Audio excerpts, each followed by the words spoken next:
Partner, Star Ruby, soon to be Diamond. Partner, Hagyar, Gaya!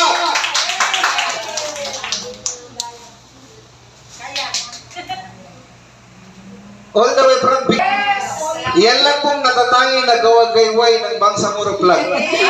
Assalamualaikum. Good morning. Good morning! Okay, so unang-una bakit ako nandito sa DXNA teacher ako?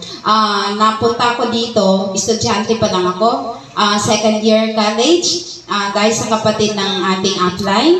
Ang nakita ko dito, hindi health, hindi business. Kasi estudyante ako ng education, magti-teacher, pero hindi kaya mag-recite sa classroom. Hindi kaya magtaas ng kamay kasi gugutumin. So sabi ko, pag hindi ko to nalampasan, paano ako magiging mabuting guro? At ang good news, nung sumali ako sa DXN, lahat ng training, sinalihan ko, sinamahan ko, lahat ng challenge, tinanggap ko, pina-BOM ako nang wala akong kaalam-alam. Kaya nag-BOM ako kasi challenge yun. No? So, na-surpass ko yung fear ko na hindi ako marunong humawak ng microphone, hindi ako makatayo sa harapan, nakaya ko yon dahil sa training ng DXN. And of course, napakalaking factor pa rin yung sarili natin. No? Meron nga si DXN, meron siya mga opportunity, pero pag sarado ka pa rin, pag ayaw mo pa rin tanggapin ang challenge, malabo pa rin. Yun yung na-realize ko. Then, bakit ako nandito? Nagbabago yung rason. Dahil nakuha ko na yon, alhamdulillah, nandito na ako, marunong na ako magsalita, marunong na akong humarap, alhamdulillah. Ibang level na naman yung gusto ko, bakit ako nandito pa. No? For 14 years, nagbabago yung rason natin bakit tayo nagdi-DXN. At alhamdulillah, patuloy natin gagawin yon. So, pahirapan. Kung travel ang pag-uusapan, napakarami namin gustong sumama sa travel. So, nung i-announce kung ano yung mga qualification, grab agad. Sabi nga ni Upline, 1 year pa lang naka-passport na ako. 1 year. No? So, dahil yun sa excitement ko. At sabi ko, kung gugustuhin ko ito, walang makakahadlang sa akin. So, pag hindi ako kukuha ng passport at late na, baka yun na maging dahilan. So, I grabbed it, kumuha ako agad, para safe na yung opportunity, safe na yung problema na yon. So, maliban doon, sa katulad namin na government employee, sasabit ka sa boss mo, sasabit ang budget mo, of course. So, alam ni Upline yan. Isa kami sa mga late nagbayad at datal-datal pa. na yung patingi-tingi, installment. No? So, pahirapan. Sa mga hindi pa nakukuha yung loob ng mga mister, isa sa pinaka-blessful na pangyayari sa buhay niyo pag nag-DXN kayo, yung kasama niyo yung mister niyo sa laban. Yes. So, every time pag-uusapan yung naiiyak ako. No? Kasi grabe yung suffer ko sa kanya. Pero alhamdulillah, isa siya sa sumuport. Sabi ko, hindi ko na kaya mag 3,000.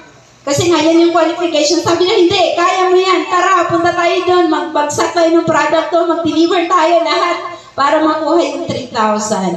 So, napakalaki ng tulong ng mga mister natin kung sana makukuha natin yung mga loob nila. May mga paraan. Sa mga hindi pa nakukuha, may paraan, inshallah. Yung travel, bakit hindi ko binibitawan yung flag ng Bangsamoro? Kasi feeling ko yun yung lakas ko. Kasi the moment na nandun ako sa Malaysia, naisip ko na dapat ma-experience ito ng mga Bangsamoro. Kahit anong sabi na, idalungan ka pa may flag, ay hindi! Di ba? Yes. Every time titigil kami sa isang spot, ay, bubunutin ko na naman siya sa aking bag.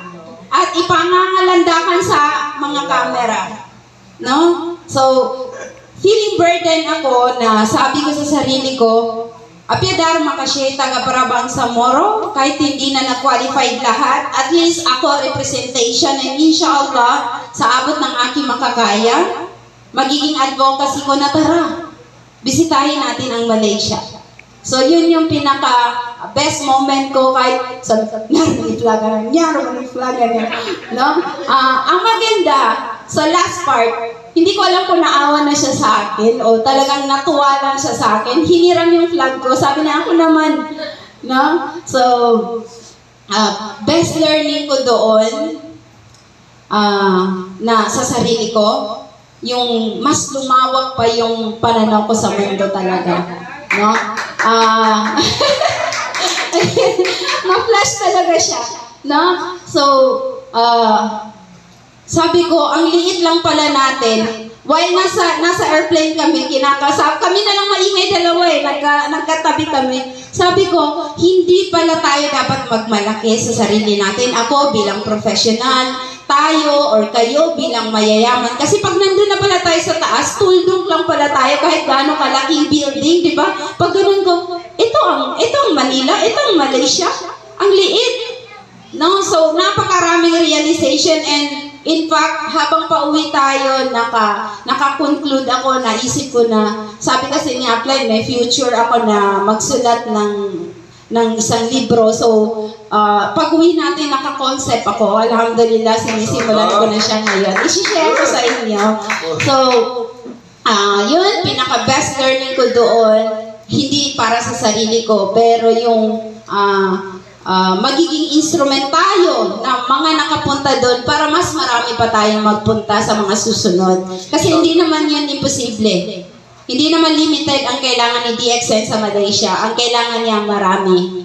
No? So, mas titibay yung paghawak natin sa DXN. Mas makikita mo ng malalim ang dahilan mo kung bakit ka nagdi-DXN sa pamamagitan ng pagsama sa mga ganitong event. And alhamdulillah, sabi ni Apply, dahil nasimulan mo na to, hindi mo na ito gustong maputol. At talagang, ngayon pa na iniisip ko na paano ako mag-qualify next tour.